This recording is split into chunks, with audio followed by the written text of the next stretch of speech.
பேசுறீங்க சார். இதை எங்க பொதுச் செயலாளர் பலமுறை தெளிவுபடுத்தாரு. அதிமுக தலைமையிலான ஆட்சி, பாஜக எங்களுடைய கூட்டணியில் இருக்காங்க, நாங்க தான் தனித்து ஆட்சி அமைப்போம். எங்க பொதுச் செயலாளர் சொல்லிட்டு எங்க இரண்டாம் கட்ட தலைவர் நாங்க எத்தனை முறை தான் சொல்றது. இதை வந்து மீடியாக்கள் வந்து ஒரு அஜெண்டா மாதிரி போட்டு கொஸ்டின் கேட்டா இதற்கு பதிலே கிடையாது.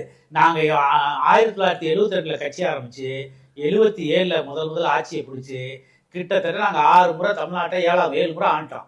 இந்த 7 முறை நாங்க எந்த கூட்டணியோட நாங்க வந்து கூட்டணி ஆட்சி அமைக்கிறோம். அதே மாதிரிதான் 2026 அதிமுக தனித்து தான் ஆட்சி அமைக்கும்.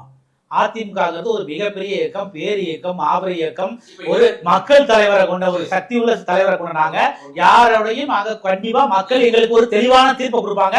நாங்க நம்பிக்கையோட இருக்கோம். எடப்பாடியார் தலைமையில அதிமுக தான் ஆட்சி அமைக்கும். முதல்ல ஒண்ணு புரிஞ்சுருங்க, எங்க தலைவர் வந்து ஒரு கரிஸ்மாட்டிக் இல்ல, அவர் மக்கள் சக்தி ஈர்க்கல. நாளைக்கே நான் எனக்கு தகுதி இருக்கு, நான் எங்க பொதுச் செயலாளர் இப்பவே பேசுறேன். பேசி வந்து நீங்க வந்து நீங்க பலமுறை கூப்பிட்டாரு சிஎம், வாங்க 2 பேரும் பொது விவாதம் பண்ணுவோம், யாருக்கு திறமை இருக்குன்னு 2 பேரும் மக்கள் நலத்துல பேசுவோம், நான் செஞ்ச திட்டங்களையும் நீங்க செஞ்சு பேசுவோம் வாங்கன்னு கூப்பிட்டாரு. ஓப்பன் சவாலை கூப்பிட்டாரு. அவர் வரமாட்டாரு. அவர் வந்து எப்படின்னா இன்னைக்கு வந்து இந்த சாட்டை இல்லாத பம்பர மாதிரி அவர் ஆட்டி வைக்கிறாங்க. பாவம், சாட்டை இல்லாத பம்பர மாதிரி.